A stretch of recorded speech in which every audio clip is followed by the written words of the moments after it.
这只小狮子太可怜了，只因为性格胆小，就被自己的妈妈和兄弟抛弃。它又冷又饿，根本没有追赶的力气，只能注视着狮群渐渐远去，眼中充满迷茫。在残酷的自然世界，这样的处境无异于死亡。可小家伙并没有放弃，反而凭借强烈的生存意志，上演了一段励志的求生故事。卢安瓜国家公园已经6个月没下雨了，恩瑟夫狮群的20只狮子饿了好几天。就在最近，狮群中的2只母狮诞下了6只幼崽，有5只都是雄狮。幼崽们活泼好动，大多都争强好胜，只有1只比较安静，显得不太合群，这使它被强壮的兄弟们排挤，几乎吃不到奶。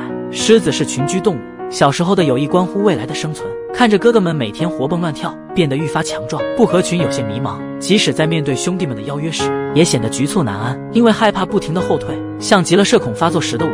这样的性格使他难以融入团队，注定是要被淘汰的。随着旱季的持续，水牛们喝干了为数不多的淡水，即将开始新一轮的迁徙。狡猾的猎狗也紧跟狮群，如果他们发现落单的幼崽，会毫不犹豫将之吃掉，这也是大多数幼狮很难活到成年的原因之一。优胜劣汰的丛林法则决定了弱者的命运。夜幕降临，母狮们开始了集团狩猎，家中的小狮子无人保护，恩瑟夫兄弟便轮番咆哮，震慑徘徊在附近的掠食者。猎狗的吠叫此起彼伏，花豹的身影若隐若现，吓得小家伙们睡不着觉。由于畏惧雄狮的威严，猎狗们只能另谋出路，盯上了狮群中的亚成年雄狮。因为一点残羹冷炙，两波团队起了冲突。好在狮子们团结应战，赶走了这群贪婪的掠食者。一觉醒来，不合群发现哥哥们不见了踪影。由于昨晚的打斗过于激烈，5只幼崽被吓得跑出了狮群领地，这是非常危险的情况。2只母狮赶紧寻找，终于在隔壁狮群的地盘找到了走丢的孩子们。要是再慢一点，可能就会被敌对雄狮咬死。幼崽走丢是很常见的事情，好奇心会让他们误入歧途，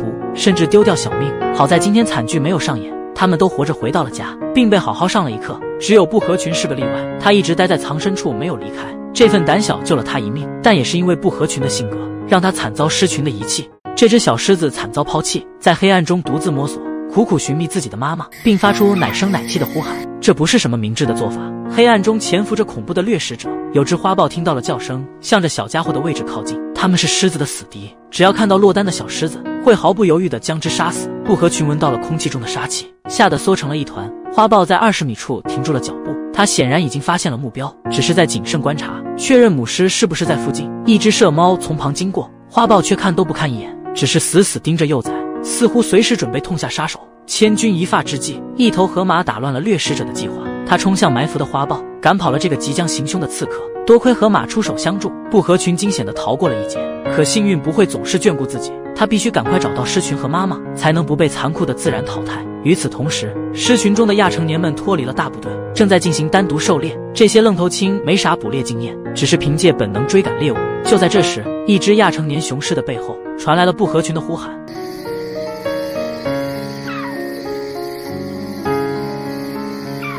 小狮子没能赶上大部队，却意外撞见了哥哥们。和亚成年雄狮相处一点也不容易，他们下手没轻没重，甚至会伤害到脆弱的幼崽。可怜的小狮子已经被啃咬弄得精疲力尽，这也就解释了母狮为什么会离群生产。以爱的名义制造的伤害，有时却更加致命。虽然受尽虐待，但小狮子却很坚强，它不停地往雄狮怀里钻，寻找可以吮吸的乳房，显然是饿坏了。可这群男妈妈根本没奶，而且正变得愈发暴躁。就在关键时刻，母狮终于姗姗来迟，她听见了孩子的呼唤，从不远处赶了过来。母狮先是温柔地舔舔孩子，接着用身体将他护住，警告面前的几个坏小子不能把弟弟当成玩具。眼见对方依旧不依不饶，母狮终于发怒了。有了妈妈的保护，不合群终于有了依靠。虽然不知他当时为何扔下孩子，但小狮子总算是暂时度过了难关。只是接下来他要面对的还有更加艰难的考验。这只小狮子太饿了，它又瘦又小，在哥哥们面前弱不禁风。更加令人心疼的是，这些幼崽仿佛看不到他，就好像没有过这个弟弟。不合群相当无助，他经历了被母亲抛弃，如今好不容易回到狮群，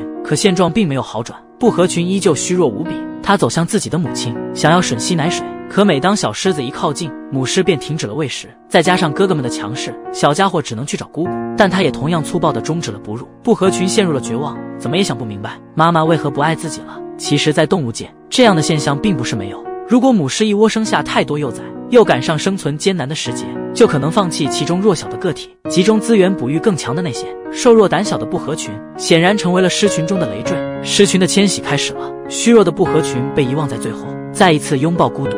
他一直向着家人的方向前进，即使那里已经没有自己的位置。不合群没有放弃，又一次凭借坚定的信念与勇气，艰难地赶上了大部队。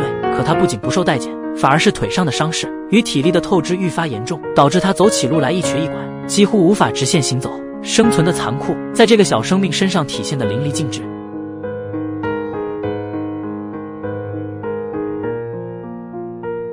幼崽们被一道沟壑拦住了去路，等着妈妈叼自己过去。但不合群没有妈妈，看着大家都在下面喝水，他焦急地原地打转。只有鳄鱼关心小狮子，向他投来炽热的目光。犹豫再三，他还是想要冒险一试，于是拖着瘦弱的身体，鼓起勇气往坡下爬行。这一幕被母狮看在了眼里，不知是不是被小家伙的勇气打动，他终于走过来叼起孩子，尽了一位母亲的职责。数天以来，不合群终于感受到了妈妈的温暖。他大口喝水，补充缺奶而引发的脱水，不时抬头看向母亲，生怕她再次丢下自己。这一次，母狮没有再拒绝这个可怜的小家伙。自从那个孤独的夜晚之后，不合群终于喝到了母乳，靠着坚强与隐忍顽强地活了下来。故事的最后，狮群又一次踏上了迁移的旅程，不合群照例走在最后，看着家人们集体远去。不过这一次，令人惊讶的事情发生了，有只幼狮停下了脚步，转过头来等待不合群。渐渐的，一只接着一只，所有狮子都回头观察，等待小家伙跟上队伍。不合群凭借自己的努力活了下来，但他们的故事才刚刚开始。在道路的前方，等待恩瑟夫狮群的困难数不胜数。为了生存，这个狮群还将不断战斗下去。他们的故事还在继续。